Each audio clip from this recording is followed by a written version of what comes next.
To daily current affairs discussion through Mindmaps. Today also we will discuss 7 important articles. The last article, this one today, is very important and very interesting actually.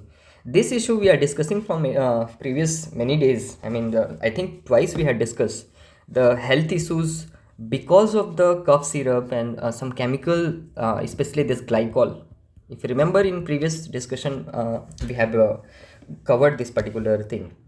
Now today it has analyzed from mains point of view, like how this kind of negligence is violating the rights of children, their health rights. Very interesting article, and a lot of technical things we will be able to know. And I think if this is highly in the news, so we can expect question in the mains also. So in the mains point of view, this article is going to be very important. So please watch this one.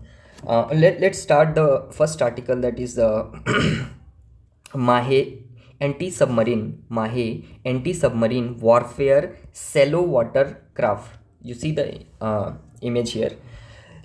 Here actually the what question can be asked, we have to see from that point of view. See, Mahe, they can directly ask, like the Mahe was recently in the news, it is related to what, or what it is. Like that the question can come. But in the article it has given a lot of things. That much detailing I don't think it is required, and we won't be able to memorize that much. So what we can remember here is that what is Mahe. It is related to first 8 anti-submarine warfare shallow water aircraft. That is, it is anti-submarine some watercraft. It is that much we should remember.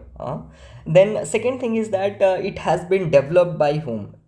It has been developed by, since it is aircraft.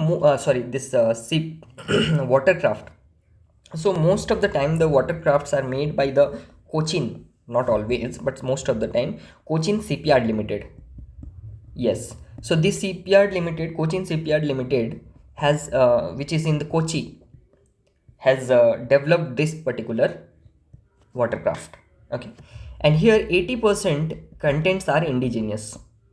100%, not 100%, 80% is indigenous. Okay. So that is again another feature. Next feature is that it covers torpedoes. You know what is torpedoes? Torpedoes are like missiles which are used inside the water. Those are called as the torpedoes. It also contains radars. These are common, like the radars, sonars. Okay, these things are contained by this watercraft.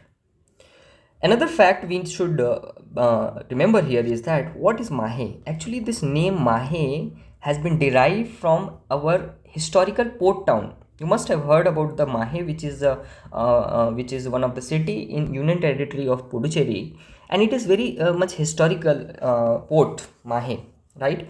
UPSC have previously asked questions on the historical ports. This is one of the favorite topic of UPSC, the ports, ancient ports. So let us cover some ancient ports, important ancient ports of India, ancient history.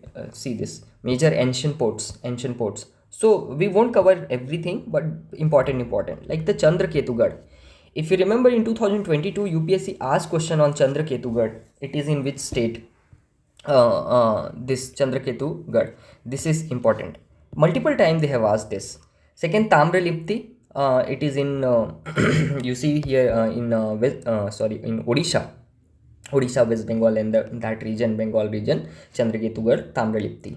Dhasarna is also Dhasarna is in Odisha. Sorry, this Tamralipti and Chandraketu Gad is in West Bengal. Dhasarna is in Odisha.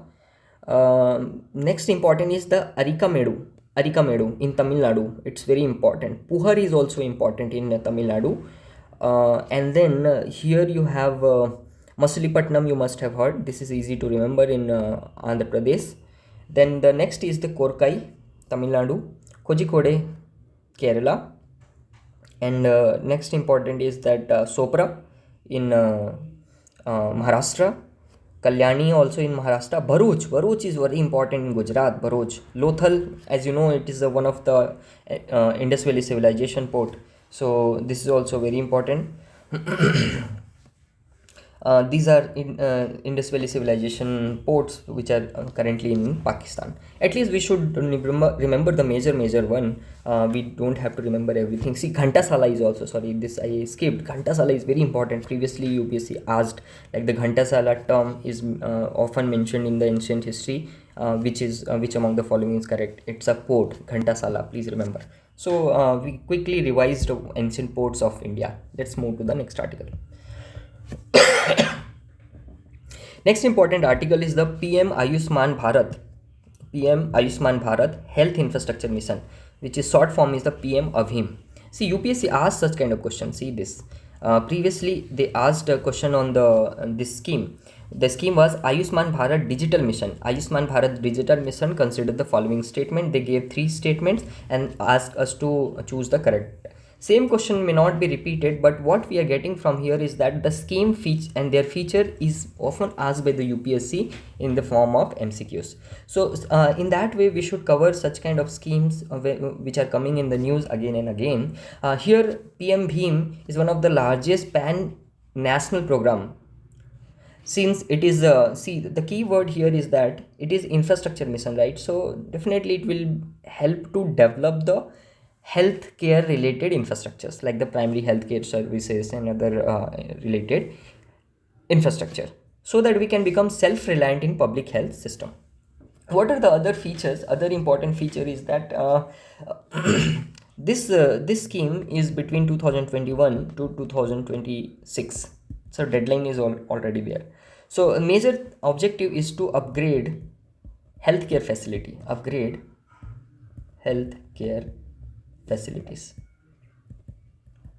okay, including the primary healthcare to tertiary healthcare. So and the next is that the IT enabled healthcare services, that is the digital healthcare services, that infrastructure also we have to develop. And then next is the research is also covered. These are the simple and common points. Ultimate objective is to make sure that we are going in one health approach. What is one health approach? One health approach is such approach which not only covers the focus on the human health, not only the human health, but also the animal health as well as the environmental health.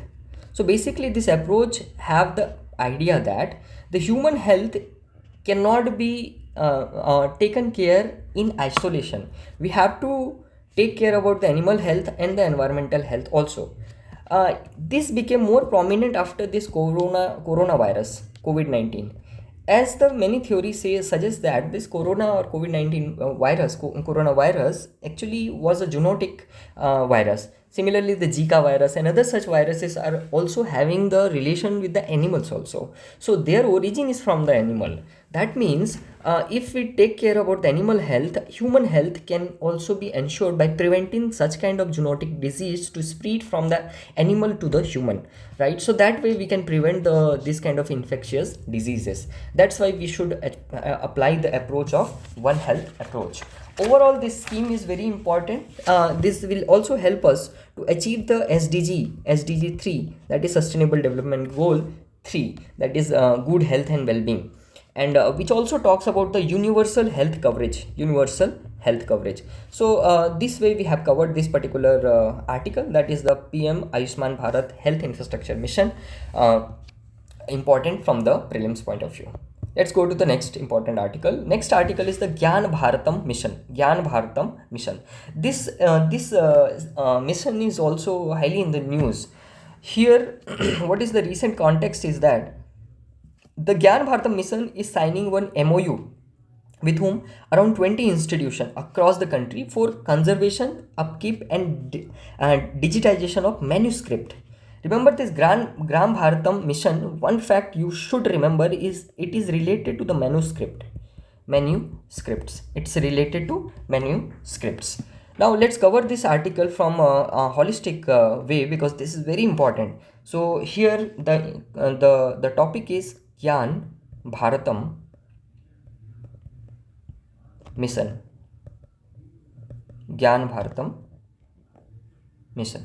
Okay. Now first thing what we have understood is that it is first thing we need to know here is that what it is. It is nothing but for the conservation of what? Manuscript. What are manuscript, by the way? See, manuscript, let's cover that also. What is a manuscript? Manuscripts are those ancient or the historical records, written text, but these are written on the for example, on the leaves. These are written on the leaves or such other hard surfaces. So, for example, like the even the some Vedas, even some even Bhagavad Gita. So other things are written on this kind of leaves also, or some hard surfaces. Such things are also called as the manuscript, and they are record of our history, right? So that's why conserving them becomes very important. Now this scheme comes under other features of this scheme is that now it is related to the conservation of historical record and the cultural aspect, since the Ministry of Culture is the nodal Ministry of Culture. It comes under Ministry of Culture. Okay. Next thing, important thing is that there is one scheme called as the National Mission for Manuscript. So this is an extension of the national mission for manuscript. This is a old scheme of 2003. So this Gyan Bharatam mission is an extension of the national mission for manuscript. Now, what activity will be performed and how it is important? It is important to conserve. It is important to one thing is that the safeguard manuscript. Second, there will be the digitization of manuscripts. There will be the application of AI, blockchain technology for the conservation. There will be the research and translation of those manuscripts, so that we can learn from those manuscripts. There is another component which is called as the Pandulipi Mitras.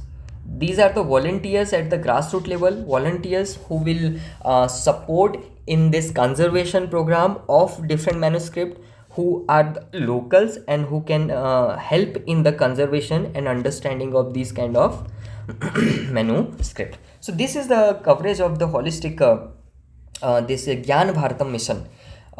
This is related to the manuscript, comes under the Ministry of Culture, and major objective is for the conservation of manuscript. This much you should remember.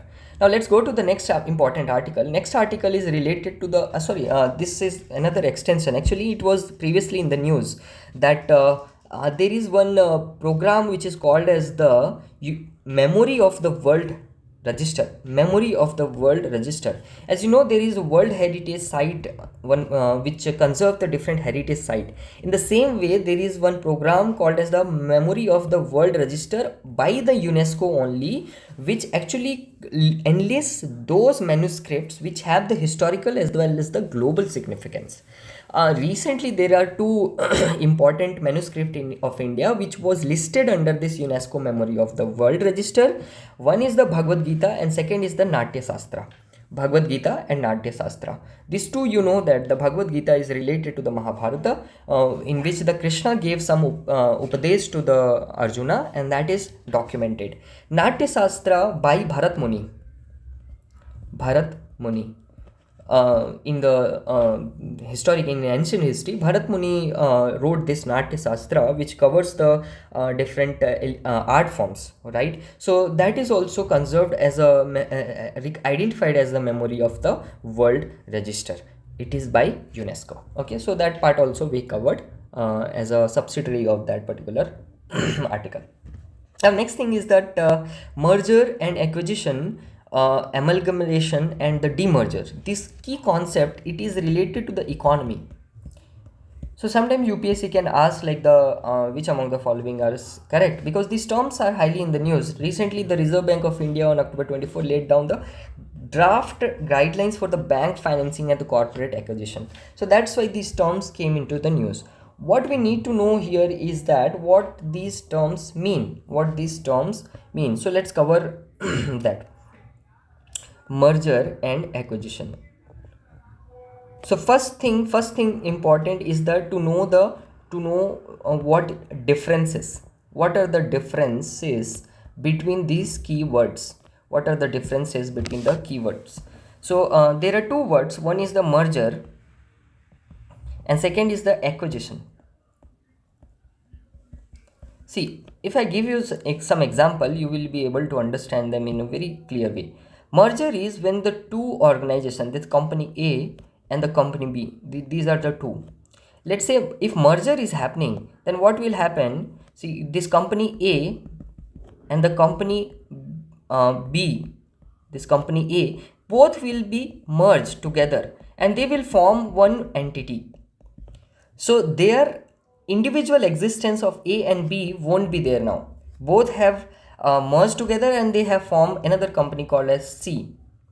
The famous example of merger is that both company merged together. For example, recently the Air India plus Vistara, these two are the air service provider companies. Air India, which has been acquired by the Tata. Now Vistara and the AI have merged together and form one company, right? So that is merger. Similarly, there are other kind of merger. For example, like the Hero Honda, this is a famous example. Hero plus Honda, they together merged and they form one entity, right? So that is the merger.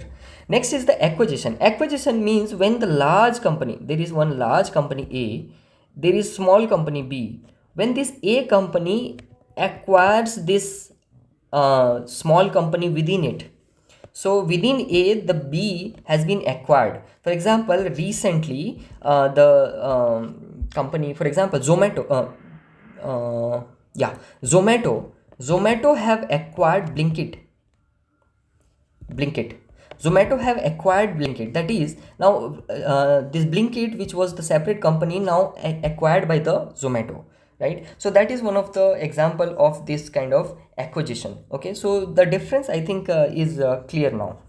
Now these things are important for the growth of the corporate sector companies, right? So as per their preference, as per the requirement, growth, for the growth, this acquisition and mergers are important.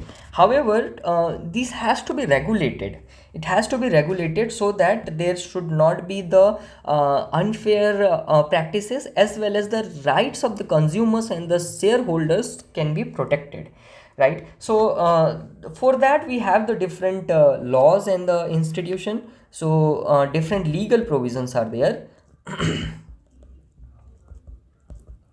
There is another term I missed, is demerger.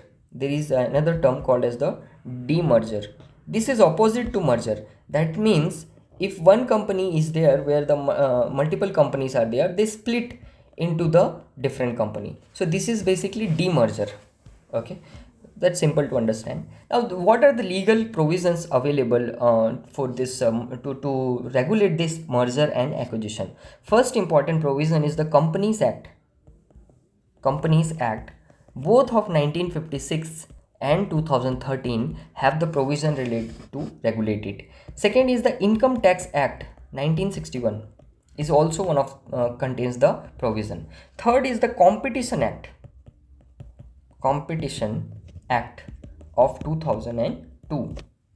Fourth is there are some institutions like the RBI.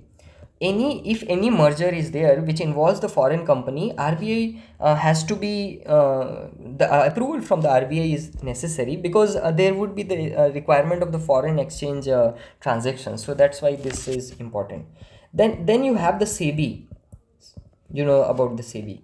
Sixth, the company or the organization is the Competition Commission of India, which is formed under the Competition Act of 2002, which sees the competition. Such kind of acquisition and the merger should not violate the competition in the market. So competition should be intact.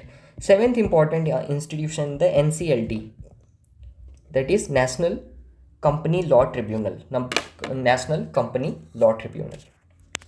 This is to resolve the dispute if any dispute is arising during this merger and acquisition.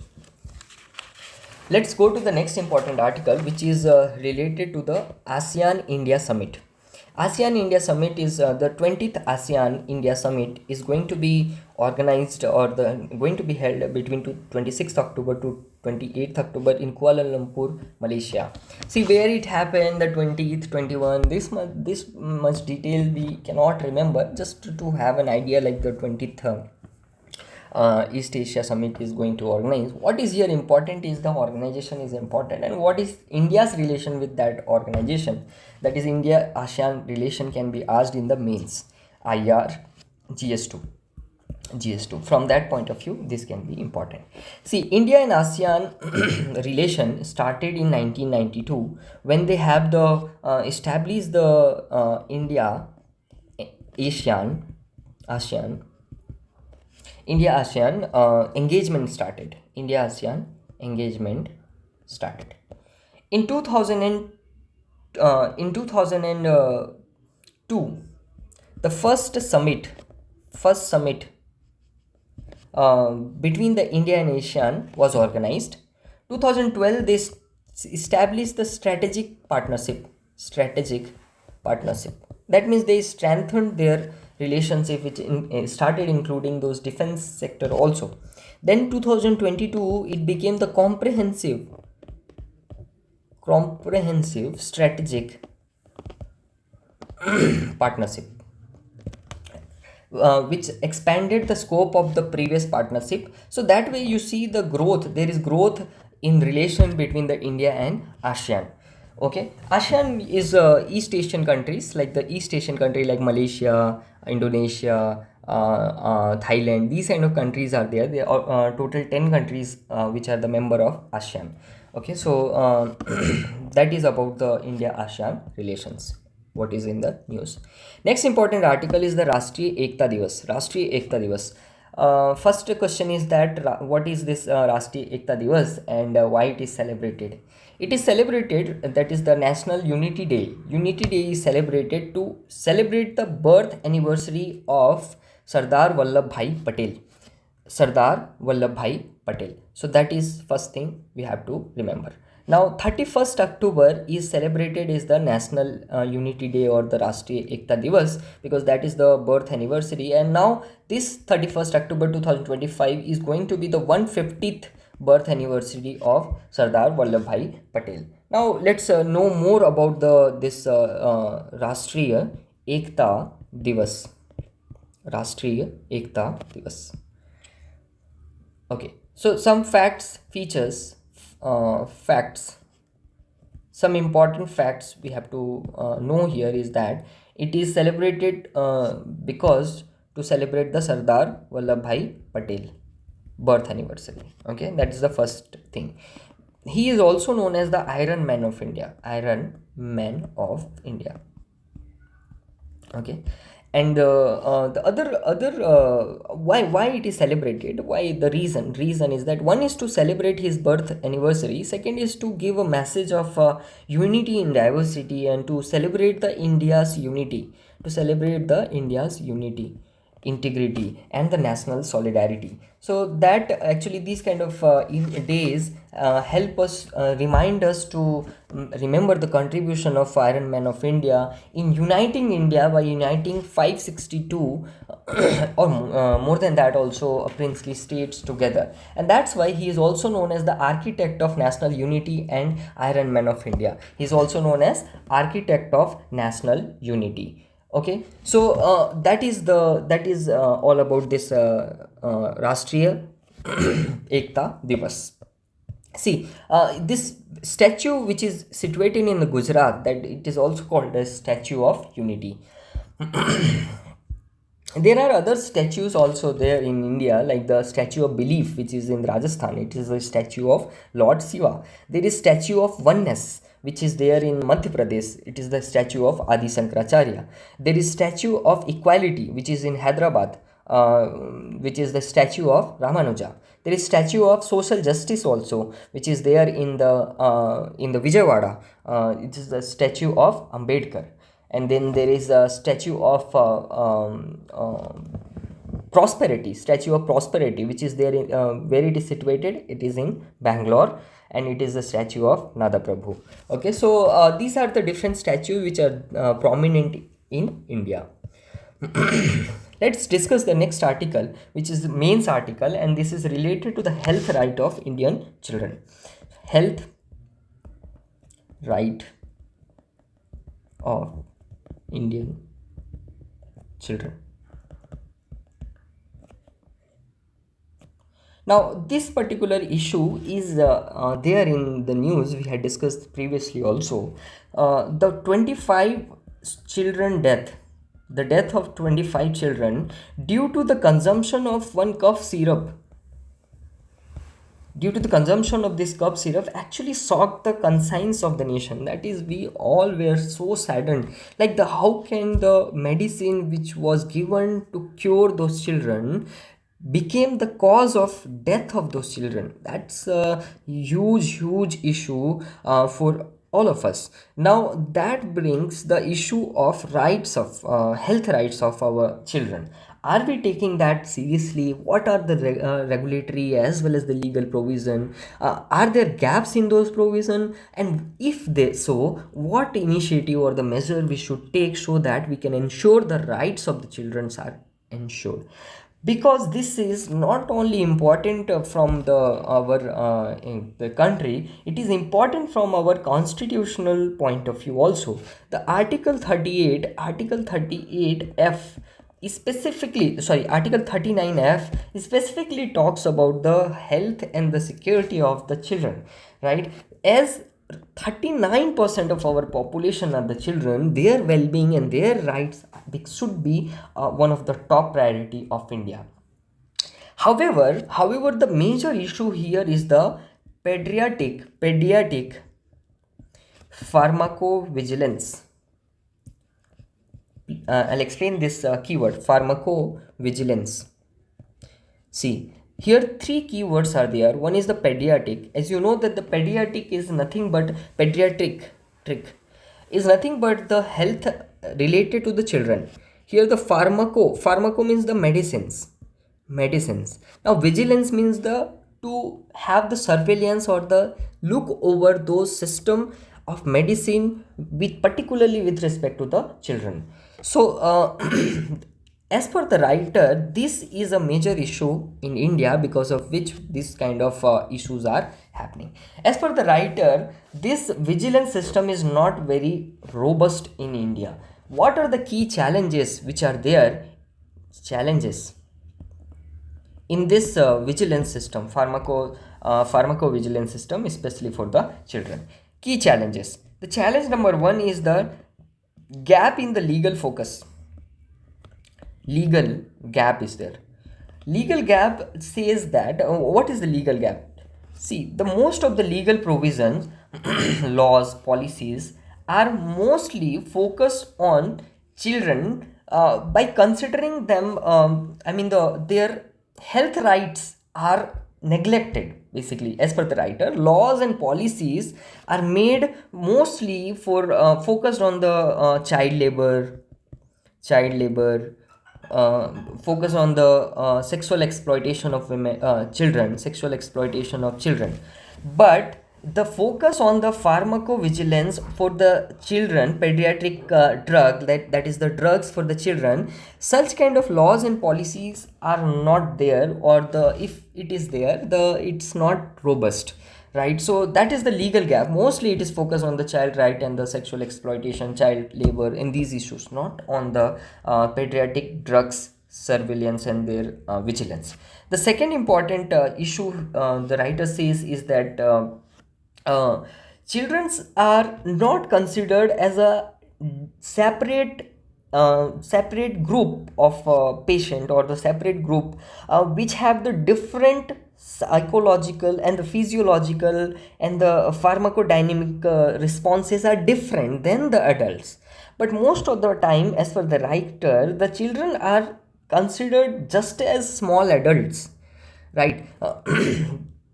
Children are considered as small adults. So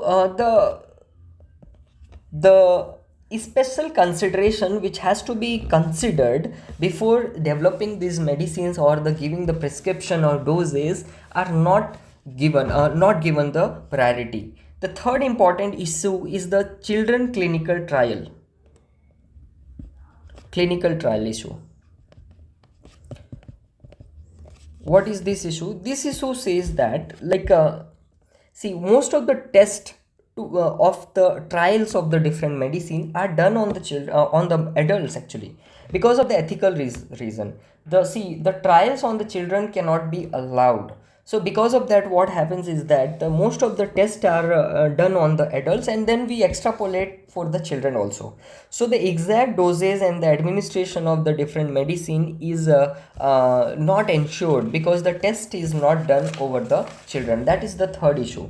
The fourth issue here is that the uh, absence of the specific legislation, as we had discussed. But in the countries like the European Union, United States of America, there they have the specific legislation to control and the cover the pharmaceutical sector, especially for the children. So they have that's why the writer is talking about the legal gap.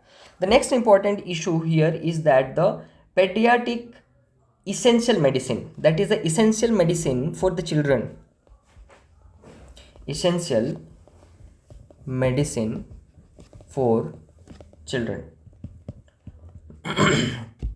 One issue is that see, WHO have the this essential medicine list for the children, but in India what is issue is that there is lack of frequent updation of this list. That is the problem.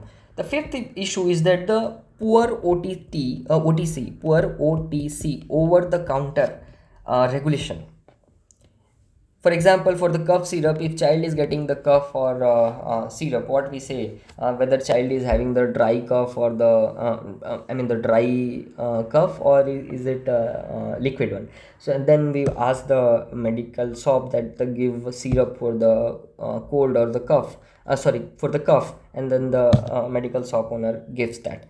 Now this is called as the OTC, over the counter. Without prescription of the doctor, the medicine has been taken. It is a very common best practice in India, and that sometimes cause the health issues as well as the sometimes fatality also. So that is also unregulated, or the regulation is not that strict.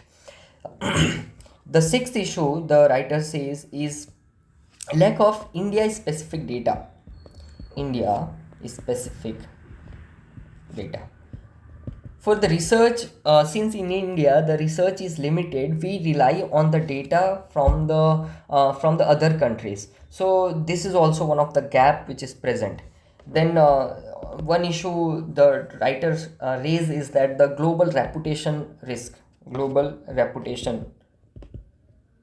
at risk. What is the issue? See, the issue like Gambia, Uzbekistan, there our cough syrup, that is the Indian cough syrup, the reports were that the Indian cough syrup had caused the death of the children. In countries like the Gambia, Uzbekistan, Cameroon, that actually damages India's reputation as the pharmacy of the global south, right? So that is also another. So what measures can be taken? Next, we have discussed these issues, right? Mostly the legal gap is there. Research trials is not over the children. So the data inadequacy is there. Over the counter regulation is not there. India specific data is absent, as well as the updation of the essential medicine list for the children is also not being followed. Next, the way forward. What way forward we can think of it? As per the writer, it says that there is a need to develop the holistic infrastructure, especially for the development of the medicines and the pharmaceutical products for the children. The second important thing should be there should be the clear guidelines should be established by the government to be followed by the by the doctors as well as the those who are prescribing the medicines, especially for the children.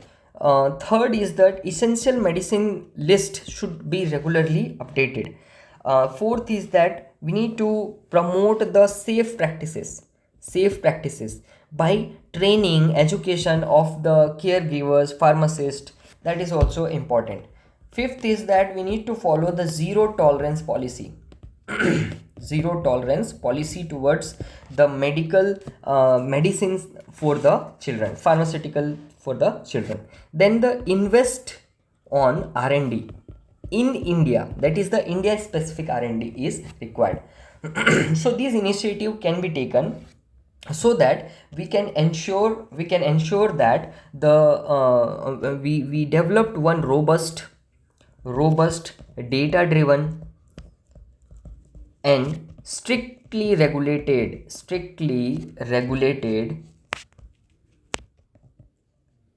pediatric pharmaceutical ecosystem, right? So that we can ensure the rights of the children, which is protected under article 39 e as well as the article 21, right? So that way you can conclude this particular topic. So today we had discussed these 7 important articles. So thank you so much for today's discussion. We will meet in next discussion tomorrow.